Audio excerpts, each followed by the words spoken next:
What's up, Hindsiders? This is Rashida Davis back with another segment of the Indie Grind, and today we have British Nigerian singer and songwriter Ola Onabule. How are you doing, Ola? I'm very well, thank you, Rashida. Thanks for having me on the show. Thank you for being here. So tell us about your upbringing. Was music always in your household? It was, absolutely. Right behind my bed when I was growing up was the record player and the radiogram.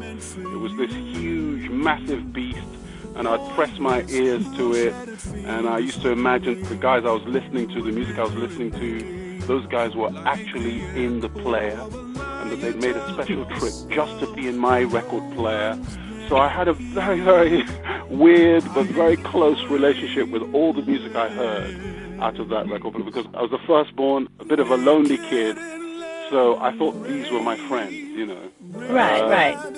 So it was a very powerful bond, and it carried on for most of my childhood, absolutely. Okay. So was it your family's support that gave you that push to keep writing and singing initially?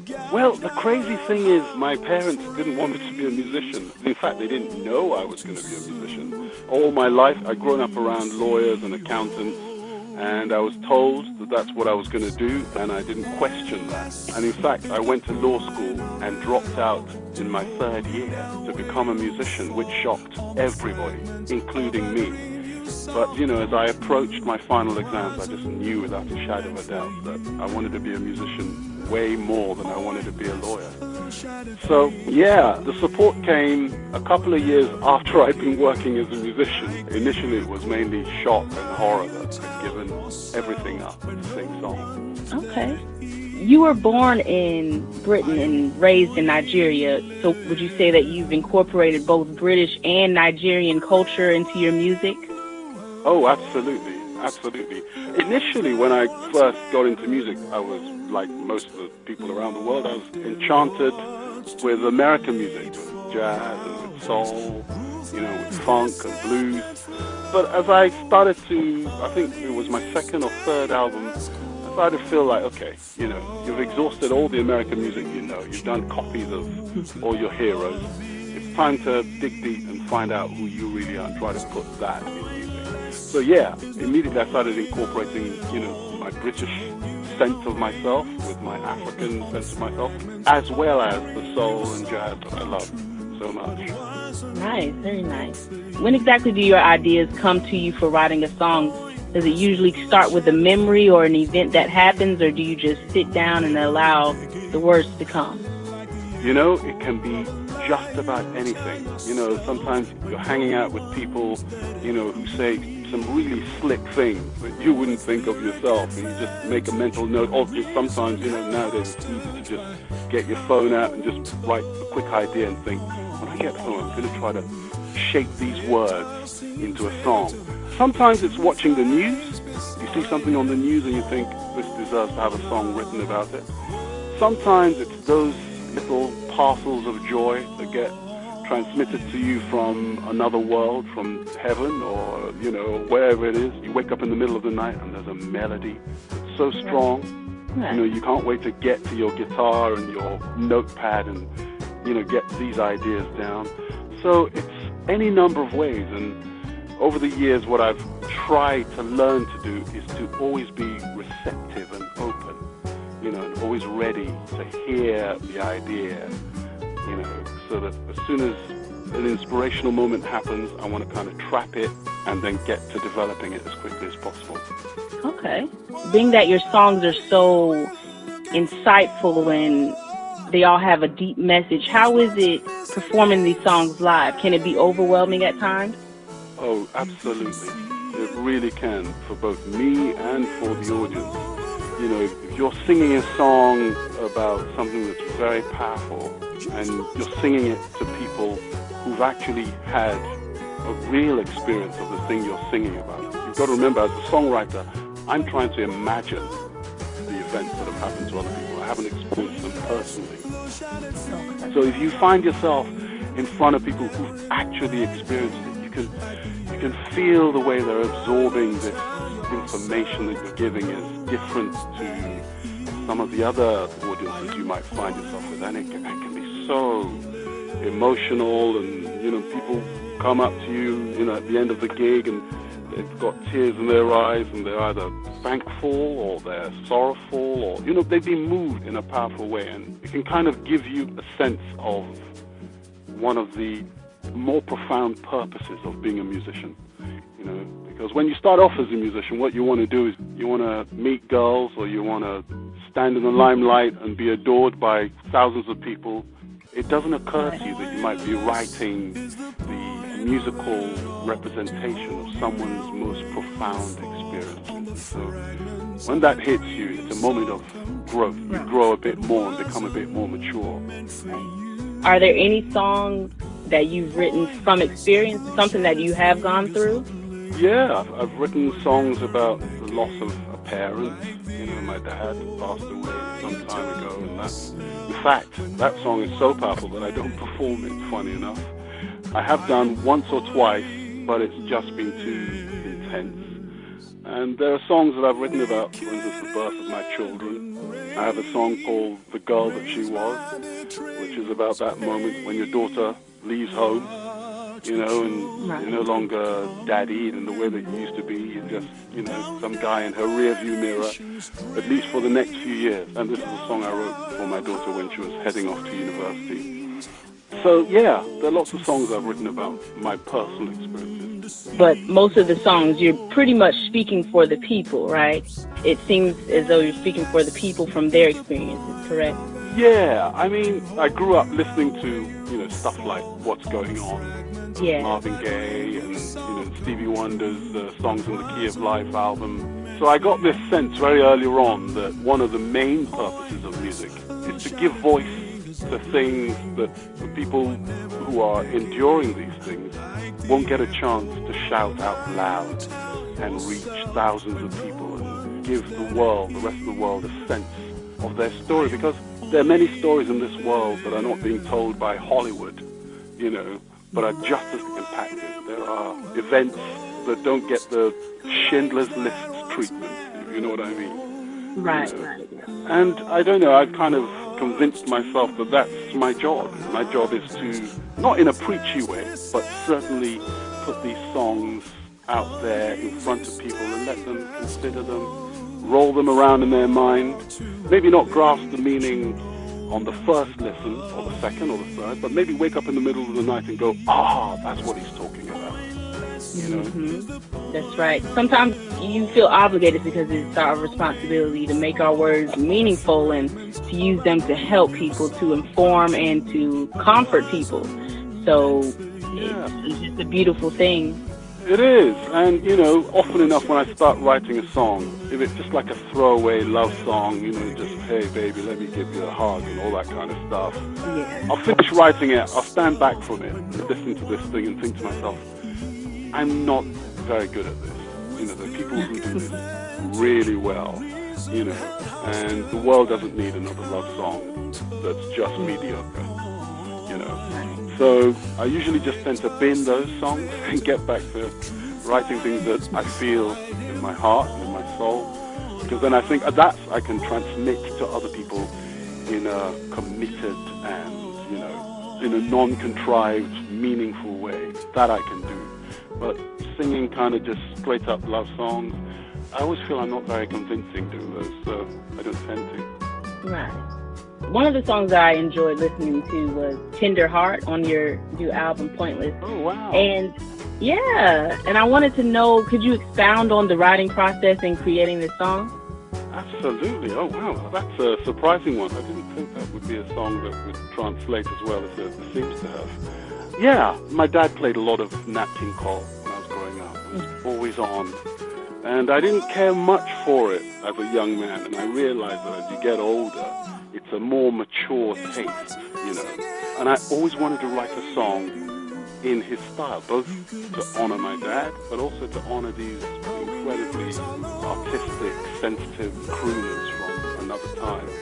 But I wanted the right song, and I started to think of all of those women who stepped forward in the last 3 or 4 years, who had something uncomfortable to say that most people didn't want to hear, but what was incredibly important to say, and that once they said it, they would lose their anonymity. People wouldn't believe them. In fact, there's a fair amount of victim shaming. And so I thought, the best way to write that was to write it in the calmest, most clear, songs that I could come up with writing on that album. And I refer to these people as people with a tender but powerful heart, They're sensitive people. They've been bruised. They've taken a hard knock, but they give all that they have, the little that they have left, they give it up to step forward and say, I'm going to make sure you guys hear the truth. And so I wanted to write a song in their honor, and that's how Tender Heart came to be. Wow, very nice. So I saw an interview where you mentioned the Beckham family. Could you tell the hindsiders what that experience was like singing for them? Oh, it was amazing. It was amazing. It was one of the most distracting gigs I've ever done in my life because there were so many famous people in the room. All of the English soccer team, national soccer team were in there because obviously he's a footballer. All the Spice Girls were there. Elton John was there. Got a couple of members of the royal family there. So in a weird way, it was one of the hardest gigs because I just wanted to kind of spot the stars, really, rather than doing my job. But it was a fun gig. It was amazing. And they were really, really sweet. So, really, really nice couple. Oh, very nice. I'm sure that was a great experience. It was incredible. Yeah. So let's talk about your new album, Pointless. How exactly did this album come about? Okay, well, Pointless is an album that really started with one song. And the main song that it started with was a song called Ballad of the Star-Crossed. And Ballad of the Star-Crossed got written, I don't know, I would say maybe round about an hour, maybe just under an hour. And what had happened was I'd come to the end of the day in the studio, messing about, and then I thought, I'm just going to check my social media. Took a bit of time, opened up. The first thing on my feed was a video clip that someone had shared with me. And I opened it up. And in this video, it was the interior of a car. It was being filmed by someone who was sitting next to the driver in the passenger seat. And you could tell that there was some panic, and there was some stress, and there was a commotion. And the policeman was leaning into the window of the car, talking to the driver, and within a second or two, this guy had been shot. And the person filming it was screaming in panic.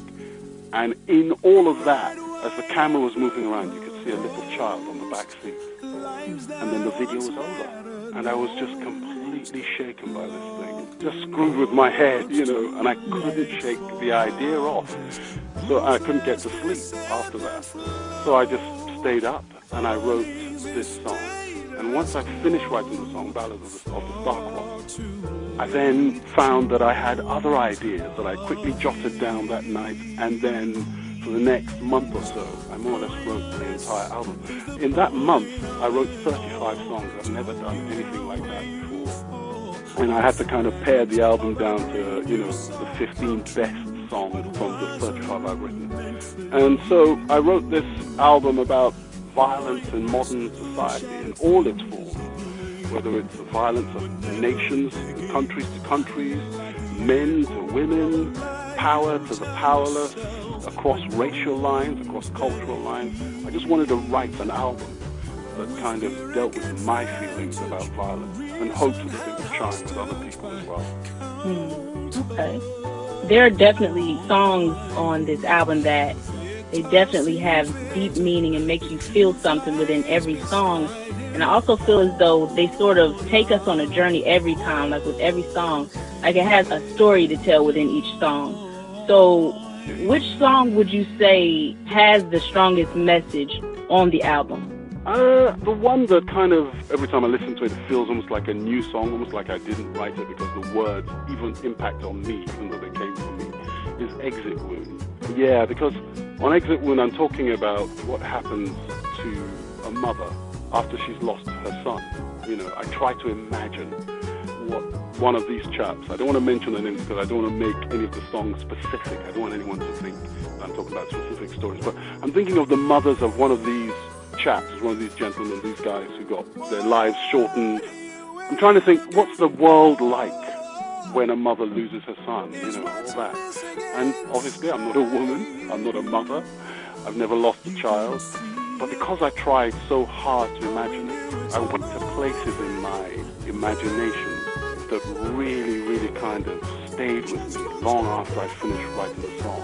You know, because what it becomes is it becomes an exercise in empathy, you know, in trying your best to feel other people's feelings. And I'm sure whatever that mother is feeling, I've only imagined 1% of it, but the 1% I imagined gave me a sense of what the other 99% I could never know must be like and how powerful that must be.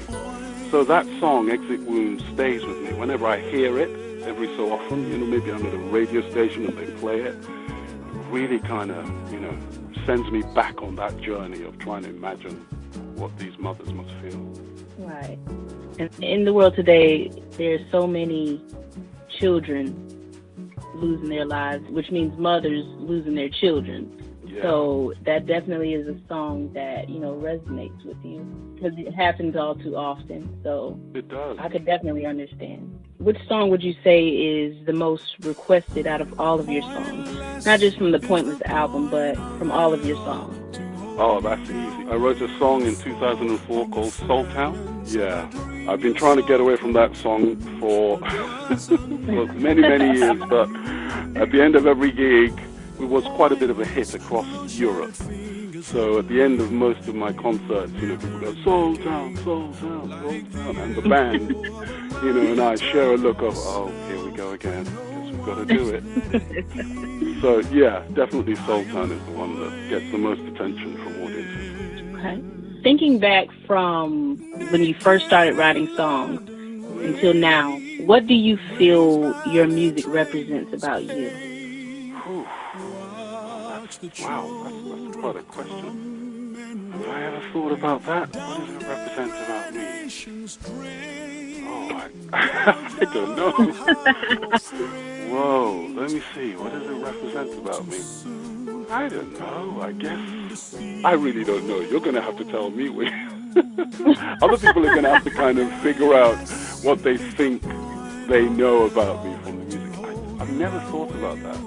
Because also, the other thing you do is you write the album and you move on. You want to get away from it because you've been living with it for a year or so. So I don't really reflect on it like that. That's quite a question. You know, I'll keep thinking about that one, and if we ever meet, maybe I'll have an answer for you. Yeah. Well, definitely. Next time we talk, I'm going to be looking forward to that answer. So I will join that. Okay. I'll get to work. So what's next for Ola? What's next for you? Are there any upcoming projects, any events, any functions that you're performing at that you've been working on? Well, yeah, there's an exciting thing that started to develop, which unfortunately, I've been told I can't talk too much about, but the Pointless Project has really attracted the attention of some almost like NGOs, like non-governmental organizations across the world, you know, and they would like me to develop songs of the album into a story that can be performed. The closest thing I can compare it to is almost like a musical. Oh, nice. Yeah. And so we're doing a lot of talking to these people at the moment to see how we can make that happen. So I think that's going to occupy most of my attention for this year. And then, who knows, maybe at the end of the year, I'll start recording my next album. Hey, nice. Would you like to give any shout-outs to the musicians, your team, producers, anybody? Oh, absolutely. My management team, they're some of the most passionate, devoted people. I mean, I'm a difficult artist to work for because, you know, I don't shoot videos by the pool and make it all fun and party. You know, it's all very serious and stuff. And yet, you know, they stick by and they're very supportive. So my management team, Maria Avgulis and Vernon Hammond in the US. My media team are also amazing people. Crossover Media. Shout out to those guys. They're fantastic. And shout out to all the people like you who have me on to talk, you know, endlessly about myself. Really appreciate you. And, of course, the audiences, you know, who keep coming to the gigs. Over 20-something years now. You know, some people have been coming for that long. I appreciate them all. Shout out to them and huge thanks to them. Very nice, very nice. Well, thank you, Olaf, so much for joining us today. If you could, please tell us how to stay connected with you. Oh, absolutely. You can find me on all of the social medias. Just put Ola Onabule after each one. So Facebook /Ola Onabule, Instagram /Ola Onabule, Twitter, I'm there. And my website is olaonabule.com. So I'm fairly easy to find, or you can get the music on all of the kind of streaming and download sites. Deezer, Tidal, Apple, Spotify, it's all there. And in conclusion, I just want to say huge thanks to Hindsight and to you, Rashida. Appreciate it. Thank you for having me on. Thank you so much, Ola, for joining us today and talking about your new album.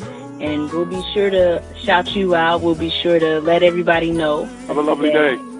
You too. Take care, guys. Everybody, be sure to check out all music from Ola Onabule and check out his new album titled Pointless. He's on Facebook, Instagram, and Twitter at Ola Onabule. He also has a website, olaonabule.com, and be sure to check out his music. Well, Hindsighters, that's all for this segment. I am Rashida Davis, and thanks for tuning in to the Indie Grind. Be sure to follow us on Instagram and Facebook at the Indie Grind to check out the latest and upcoming guests. That's my time, you guys, and until next time, keep on grinding. Peace.